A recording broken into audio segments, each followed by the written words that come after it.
Thank you. Thank you. I appreciate that. You guys are so kind.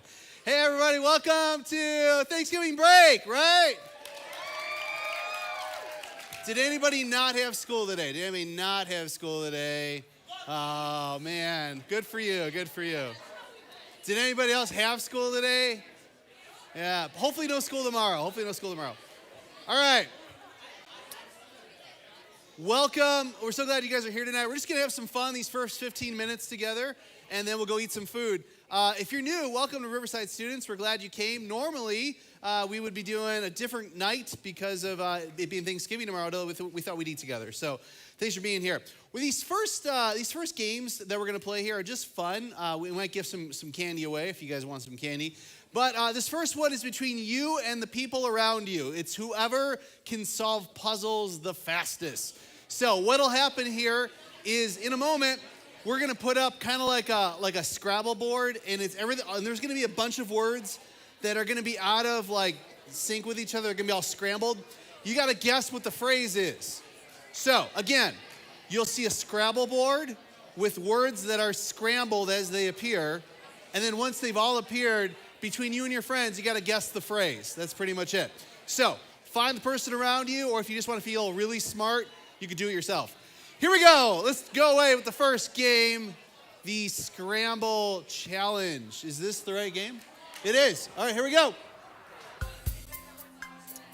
All right, so the words are appearing. They're going to be scrambled. Keep that in mind. This is the Thanksgiving edition, so there are going to be holiday, seasonal related terms. Keep in mind the words are going to be scrambled when they appear. They're going to be scrambled when they appear. So you can start to assemble what some of these are.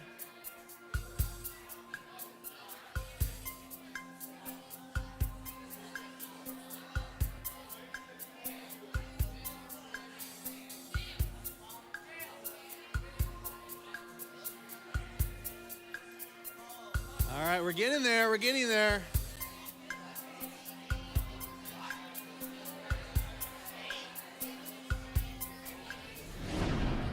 All right, try to answer it.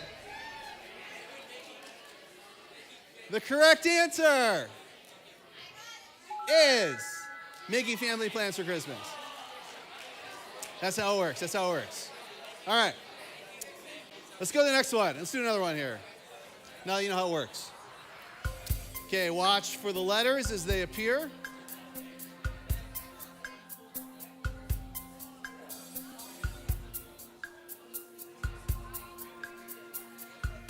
Some of you are really good at this. You're already figuring it out.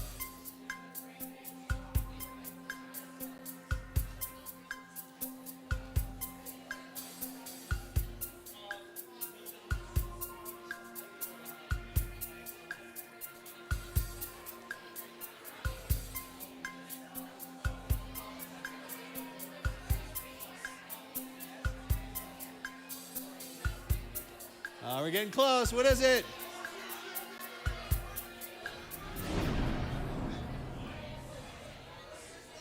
The correct answer is fourth Thursday of November.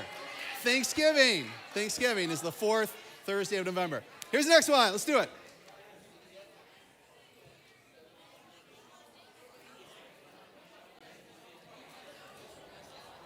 Big one. Big board.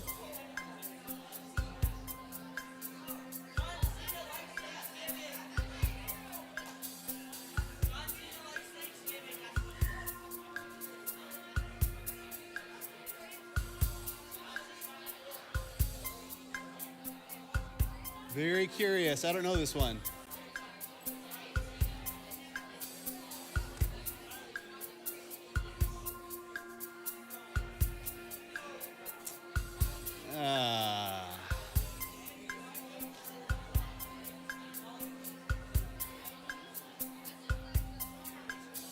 Oh wait, I think I figured it out.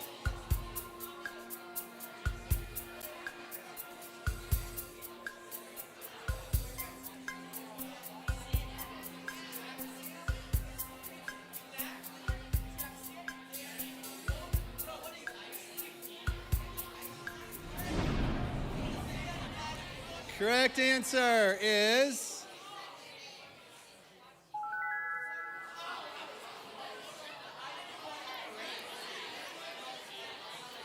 Thanksgiving tradition. Let's do one more of these. One more. Let's do one more.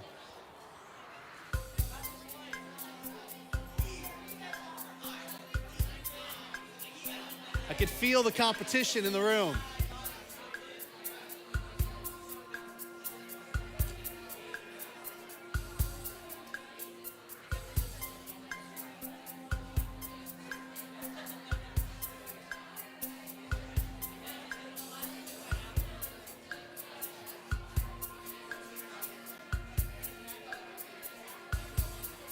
I'm wrong. What is this?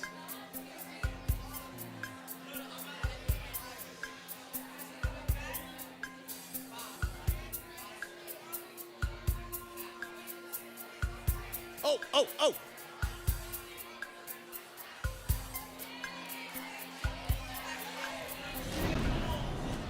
Correct answer is shopping for Black Friday deals. All right. Well done. All right. That was great. We are going to do a different game. This time I'm going to need four duos. 4 duos. All right. Here's what I'm going to do. Hang on. Go ahead and sit down. I'm going to pick 4 leaders who will pick our duos. So I need 4 leaders. Peter's going to be one of them. Peter's one of them. Who is that? I can't see. Yeah, Jess, you can be. Jess, you're another one. I need another leader to pick over here. I need a leader over here.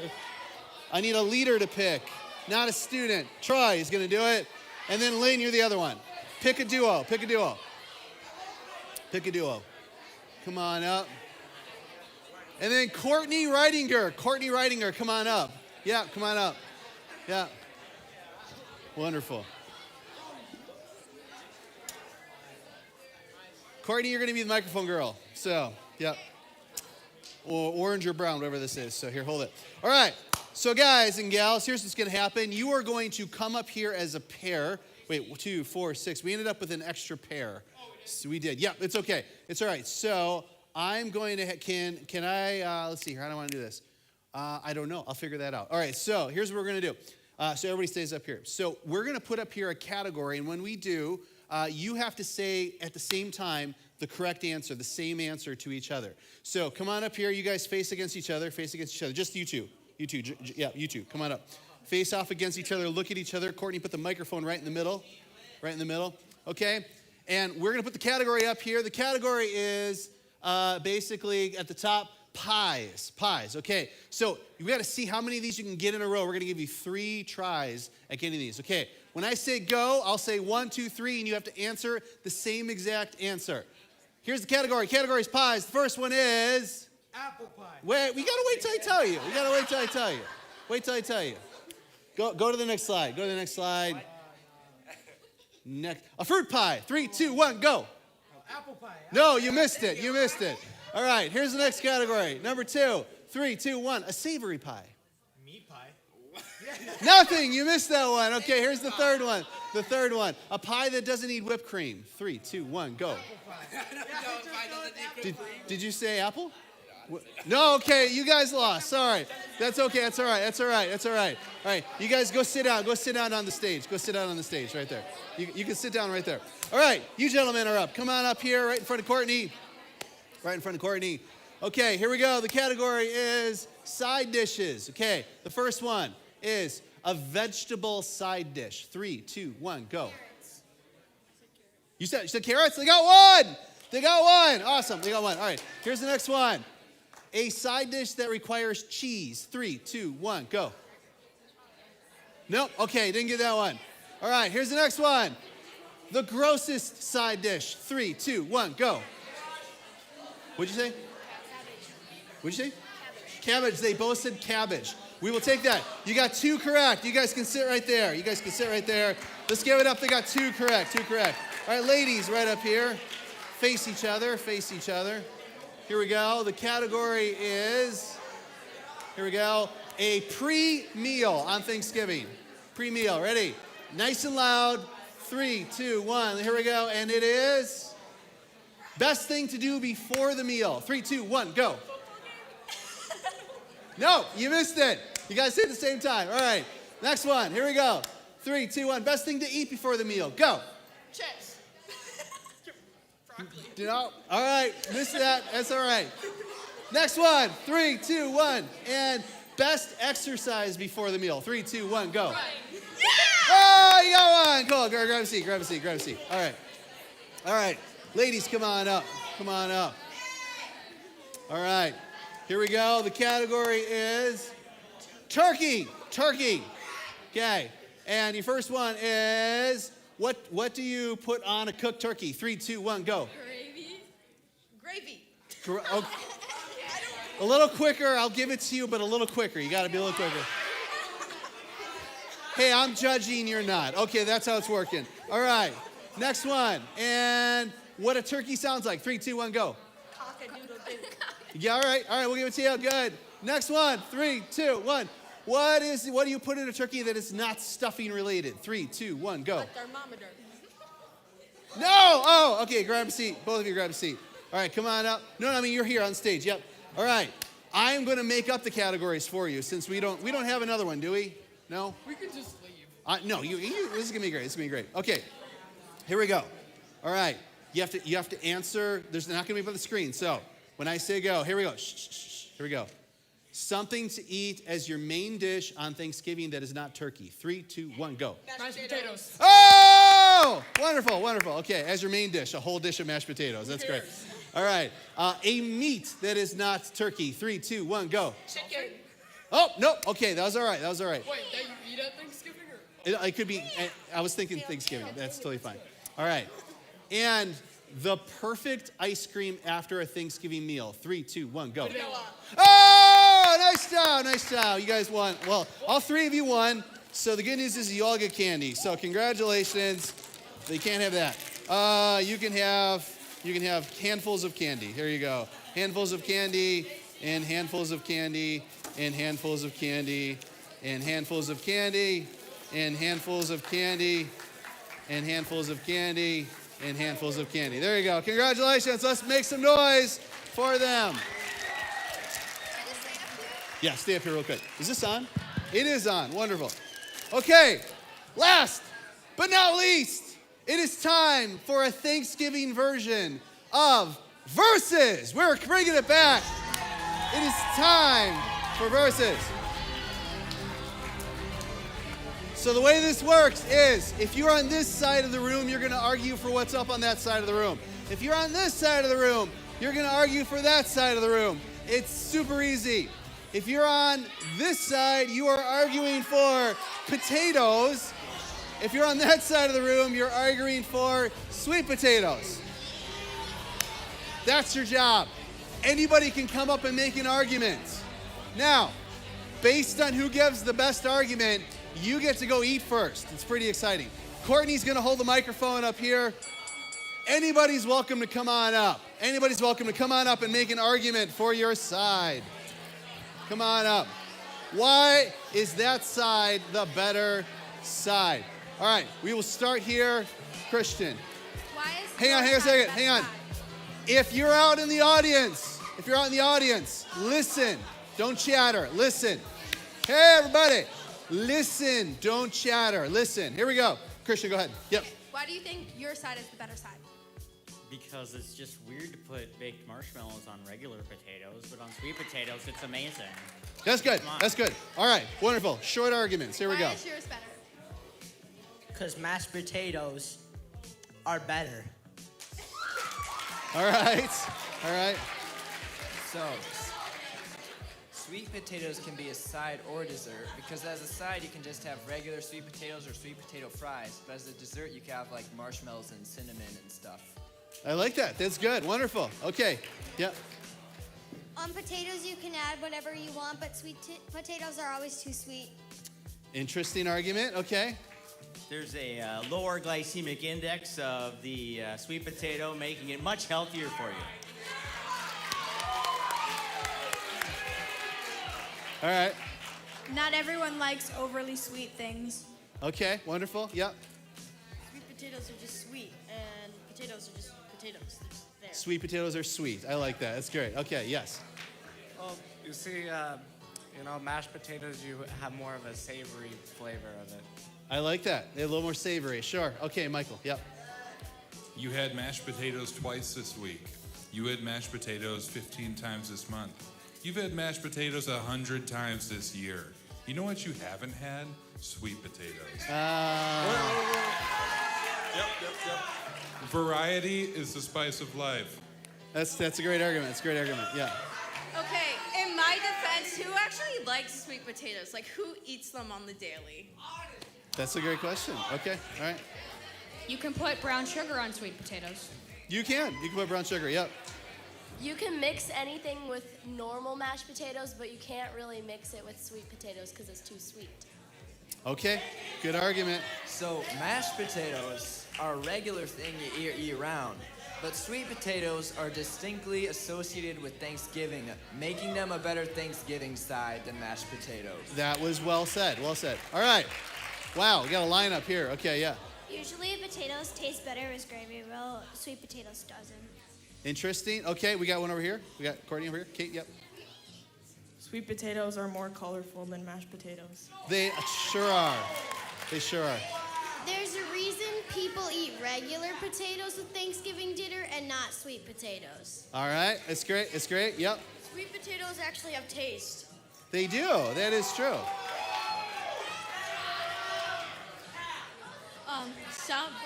I know on the side of verses, sweet potatoes usually eat potato salad. Who does not like potato salad? But that's just me. Potatoes? Sweet potatoes. Good.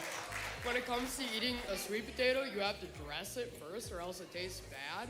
When it comes to eating a mashed potato, you don't need anything except for butter or gravy. And if you want to eat a sweet potato, eat a yam. Okay, I like that. All right, yeah, Michael. Let's do some algebra. If we were to put an equal sign between potatoes and sweet potatoes, we'd have potatoes equals sweet potatoes. If you have the same thing on both sides of the equation, you can take it away. So you're left with sweet and nothing. Wow. Have you ever walked in your pantry and wanted to eat a sweet potato? No, that's fair. We're going to make our final arguments here in a moment. So keep going. Okay, so question for you potato people. Have you ever had a sweet potato that was overly dry? I don't think so. Potatoes are overly dry far more often than sweet potatoes are. Okay. All right. All right. All right. All right. So. All right, Molly, you're the last one. Yep. Yams are way better than sweet potatoes, but in the end, who really wants? What is it even called? Sweet potatoes. We need a closer up here. Who's going to close it out over here? Keep going, though. I don't even know what a sweet potato is. Sweet potatoes are nasty. I got W answer. You can actually use good seasonings in your regular potatoes, whether sweet potatoes. They just taste horrible if you use any seasoning. All right, fair enough. All right, Molly and Christian, last argument. Sweet potatoes can be used in replacement of squash. Okay, Molly, your turn. So I don't know about all of you guys, but I always grew up playing with Mr. and Mrs. Potato Head. They did not make a Mr. and Mrs. Sweet Potato Head. That's good. All right, thank you. Appreciate it. All right, that was wonderful. Great arguments. All right, we are going to defer to the judges here in a moment. Before we do, let me just explain. Whoever wins, their side gets to go first. Head on out. You will in a moment get instructions on how that works. But right now, let's hear from our judge. Who won, the sweet potato crew or the potato crew? All right, we have been conferring back here in the tech booth, and we're unanimous. We're going to go with the sweet potato crew. Sweet potatoes! Well done. Well done. All right. Congratulations. Congratulations. All right. A little bit of instructions for you guys. First of all, again, we're so glad you're here. If you just came a little late, we were just playing some games to kick the night off. We're going to go eat together. Let me give you a little bit of instruction on how that works. We would love for you to sit with your small group. And that's for the sake of this will be the only time you and your small group are hanging out tonight. So please do that because there's something important we want you to talk about. We'll actually give you some instructions on this later. But we would love for your small group to think about what's one way that you guys want to be generous together this Christmas season. It could be shopping for gifts for somebody in need. It could be ringing bells for like Salvation Army. It could be a lot of like other ways, maybe shoveling somebody's driveway. There's a family maybe you know that needs Christmas gifts. So my ask is that you would at least consider that while you're chatting. Also on your tables, there are 2 colored talk sheets. One is blue, one is green. They're completely different. So if you have a blue one, ask some questions off your sheet. If you have a green one, ask some questions off your sheet. But we would like for you to please sit in your small group. Now, if you're like, I don't want to do that, I'm just asking you as a favor. Please do that for the next little 20-minute, 30-minute that we're eating in there. That'd be awesome. We are going to ask that if you have any dietary issues, you let our team know that ahead of time, because we do have a soup. If you have gluten-free issues, we do have a soup. Trish, any instructions on that? Just let Trish know in the orange shirt. If you need gluten-free options, we have that. Otherwise, there's a lot of fun side dishes and tasty treats. We ask that you do just a simple grab of food. Don't try to Golden Corral the thing on the first round and have walking out like this. There's plenty for leftovers. We'll let you know when you can come on up. But we would encourage you to try a couple soups. There are plenty to try. Also, manners are amazing. Tell the people serving you, please and thank you, and that would be awesome. All right, this crew right here, if you're a lady on this side of the room, ladies, go first, and you can sit with your small groups. Remember to sit with your small groups.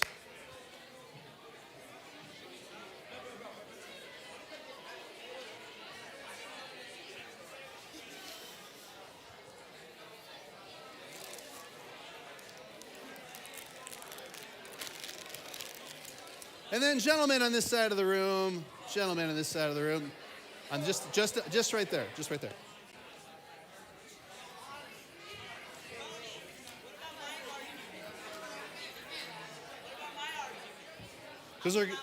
Those are good arguments. I don't know how that didn't win. Just by saying that they were better. That's an academic argument. Yeah. Would that be an objective truth or a subjective truth? There you go. That's great. That's great.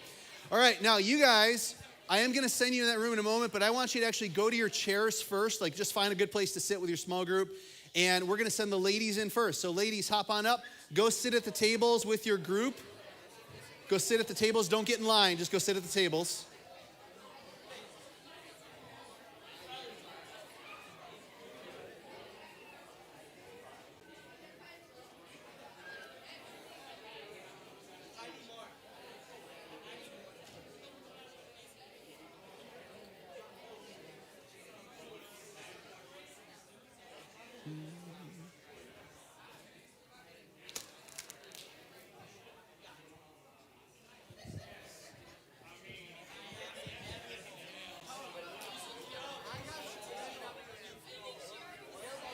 Ladies.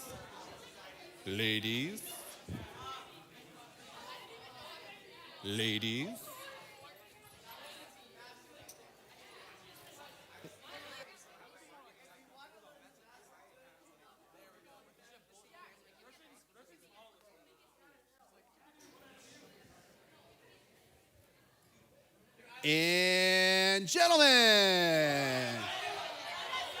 To your chairs, please. To your chairs.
Turkey.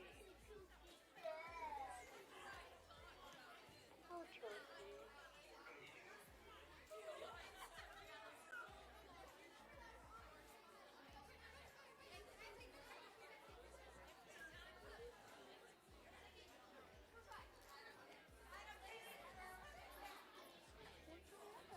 Why are you crying?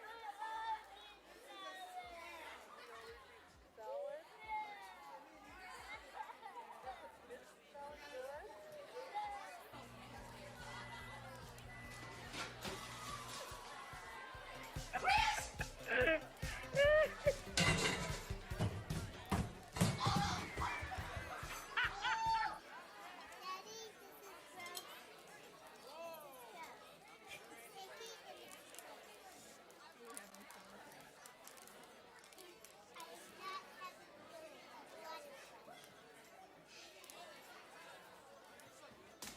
I'm gonna make some now.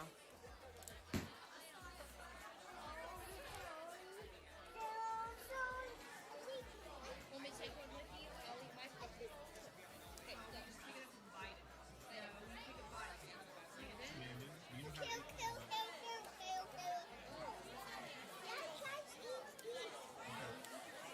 gonna eat. You got 3 seconds. 1. Stop 5 seconds. You count to 3. 1. Okay.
I've just been mopping. The floor's not even. Hello. Do you think this is working? Okay. Hello, Riverside students!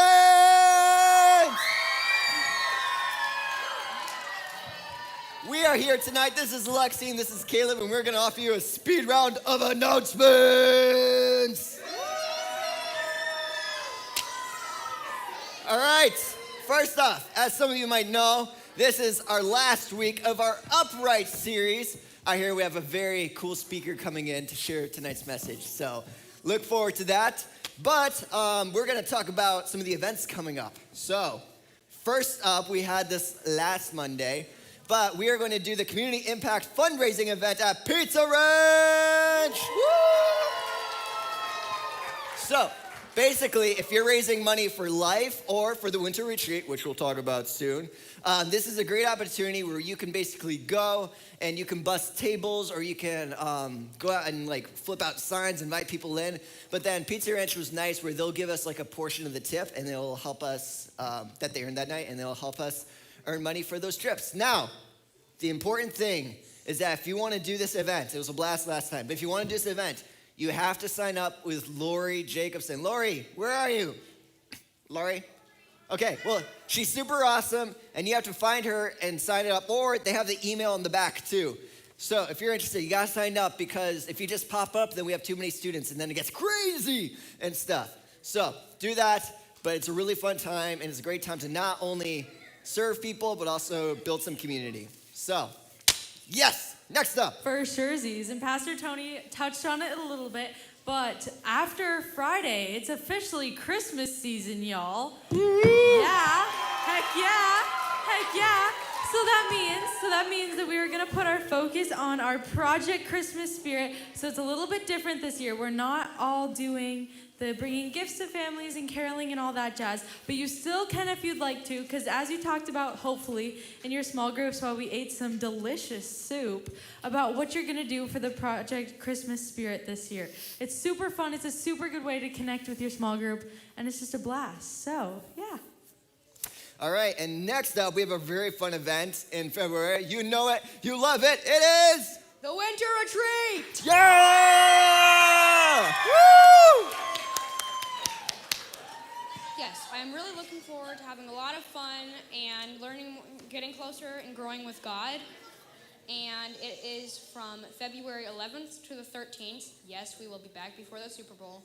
And it is $135 per student. But if you have a sibling who also wants to go, it is only going to be $75 for every sibling. Oh my goodness, wow. For sure. So, and if you help out at the Pizza Ranch thing, you can take money off of that cost. So come help at Pizza Ranch.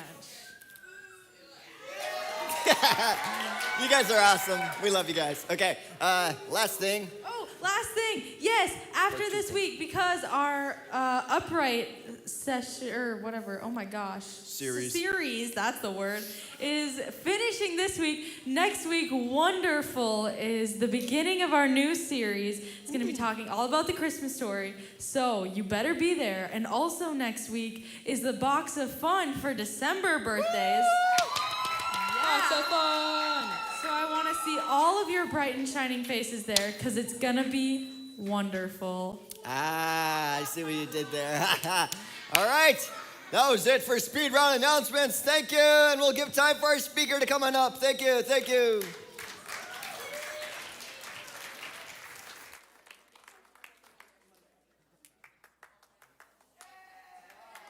Speaker, hello, I'm your speaker tonight.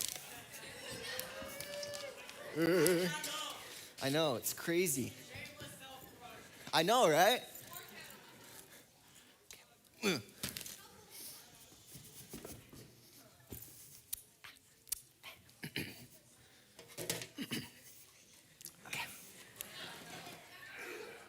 Hello. Who had some good soups out there? Woo! All right. On the count of three, I want you all to tell me your favorite soup, okay? 1, 2, 3. That was my favorite too. All right.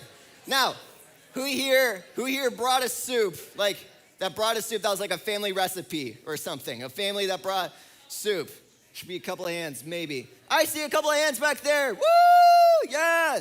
Can we give a round of applause for our people that all brought soups and were absolute rock stars? All right. This is message time, so you have to be quiet. It's respectful for the speaker, who is me. Cool, thank you. All right. So some of these people, that brought the soups, they were super nice, and they made these soups from scratch. They had to go and store and buy all the ingredients and come over and make them. And we all know the joy of creating something from scratch, right? Like whether it's music or video, or who here has made a social media post? Yes? Guess what? You made something from scratch. So, and whatever that was, it could be literally anything. It could be a Lego creation for all I care. But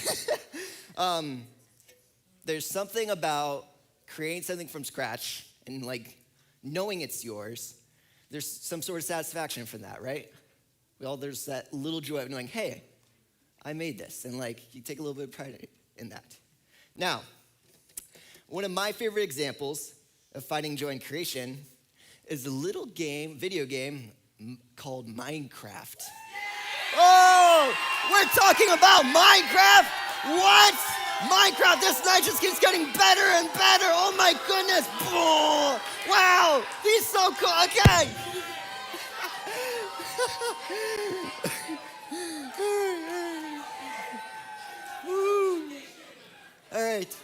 All right, be quiet. Thank you.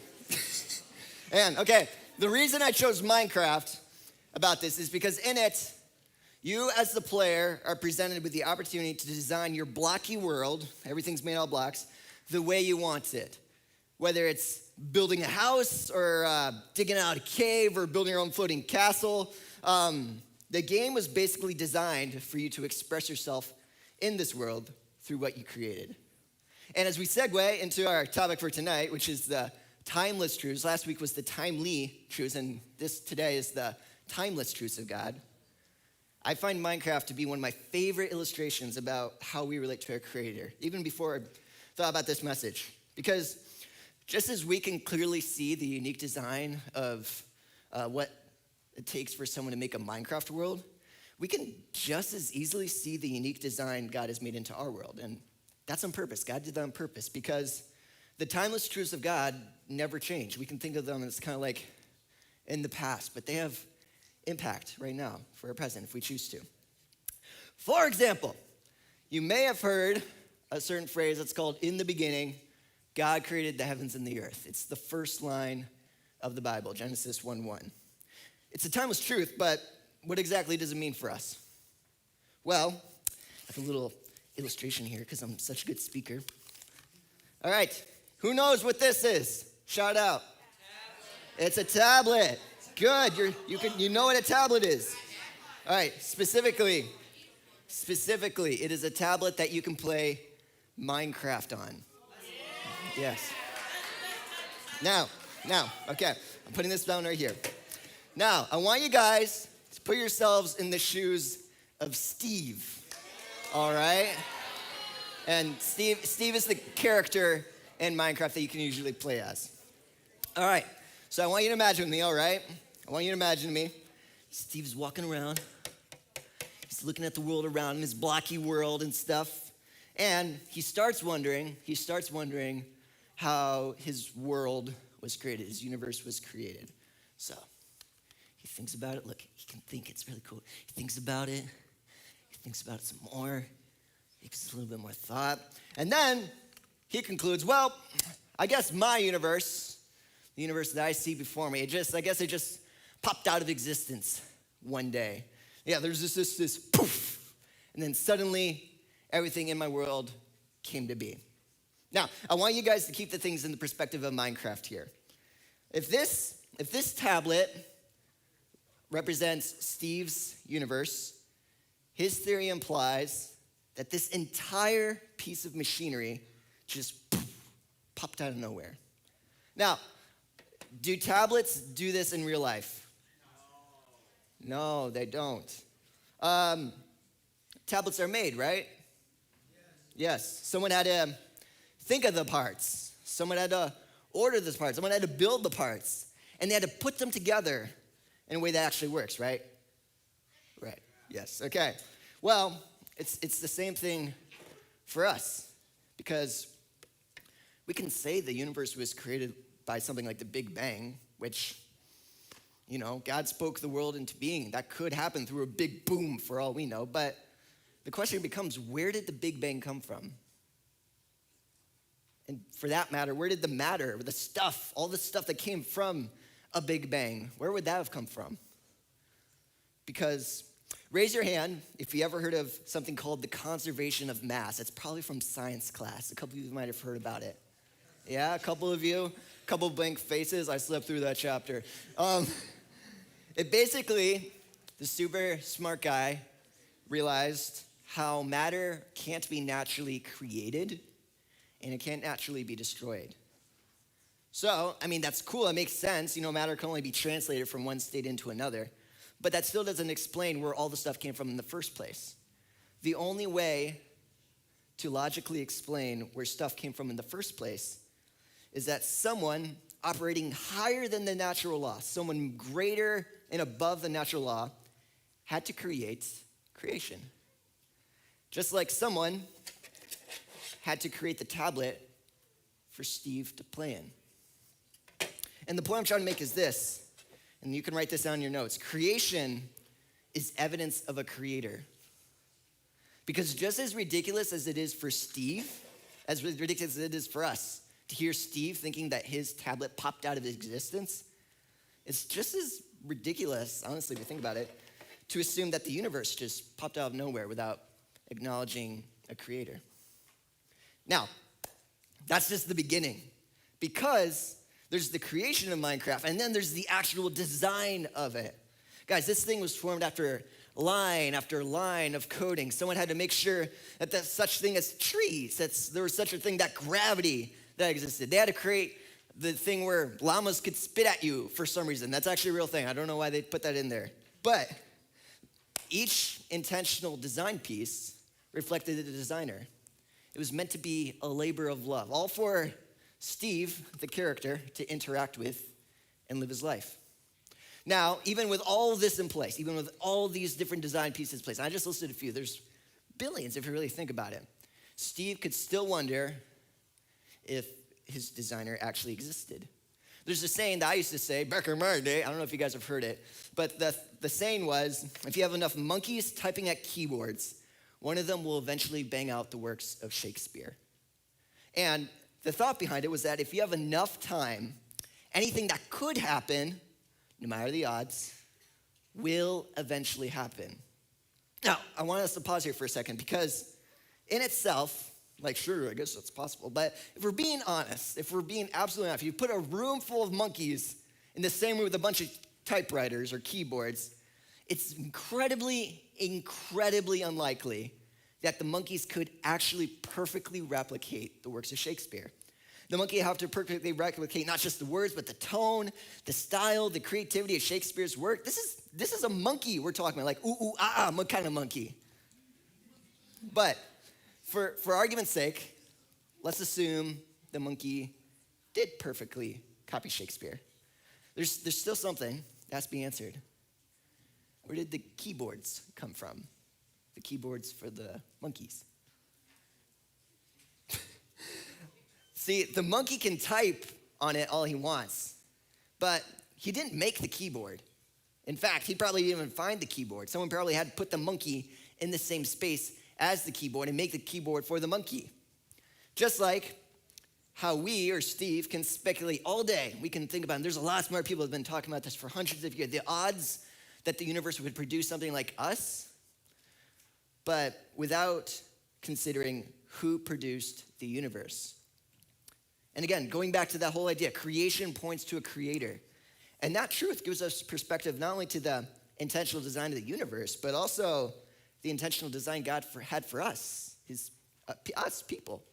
Who went hunting in the past couple weeks? I know a couple of you, because you weren't here at youth group. Yeah. Ooh, okay, yes, it was deer season, right? No, it's okay. Okay, as you were out hunting in your deer, whether or not you got a deer or not, you had to sit in your stand, your little piece of wood, depending where you sat at, but you probably became more aware of your surroundings outside, just you in the woods.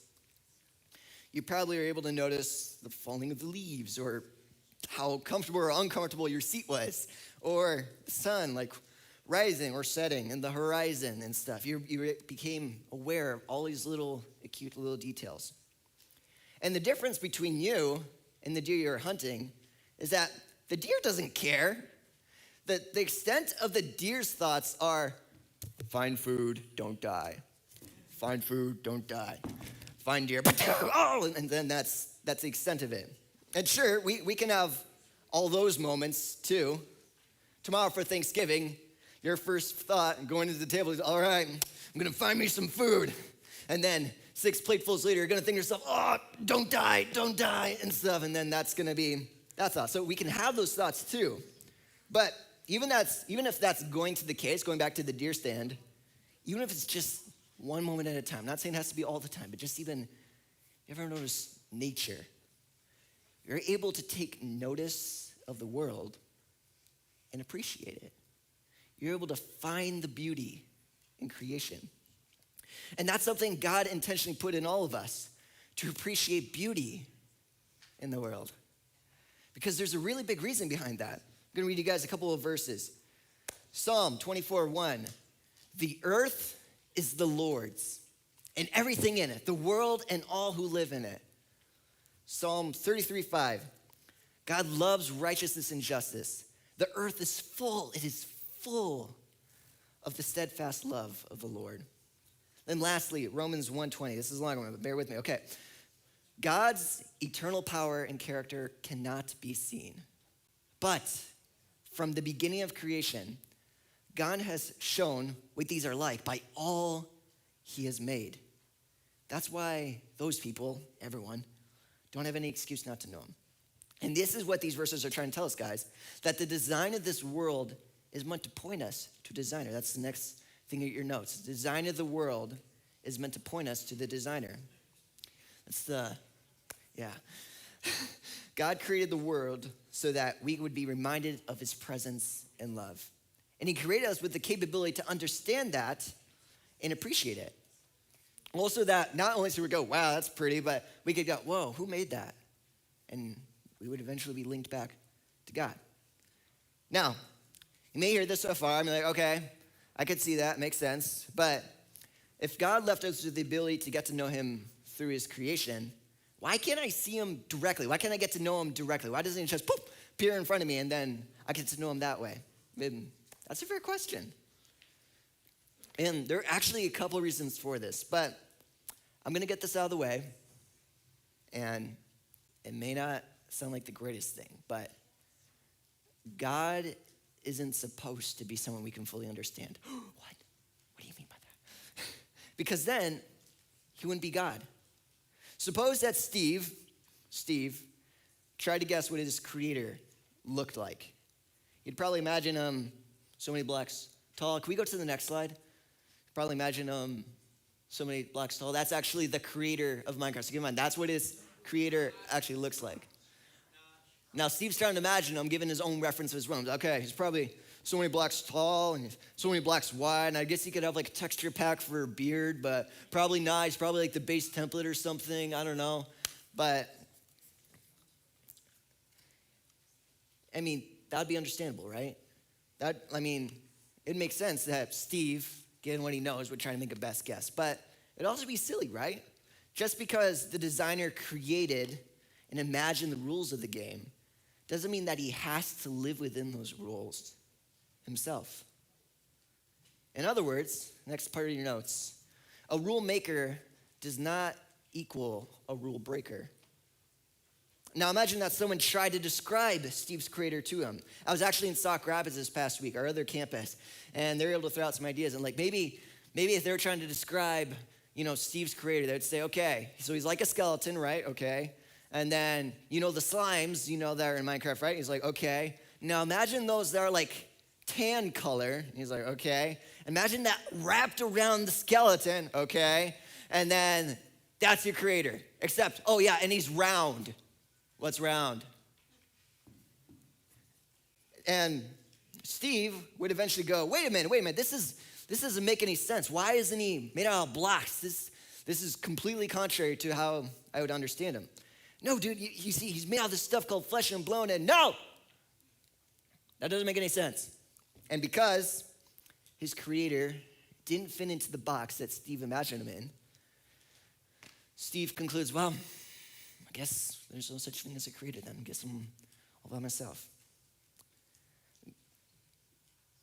Guys, you aren't going to know everything about God.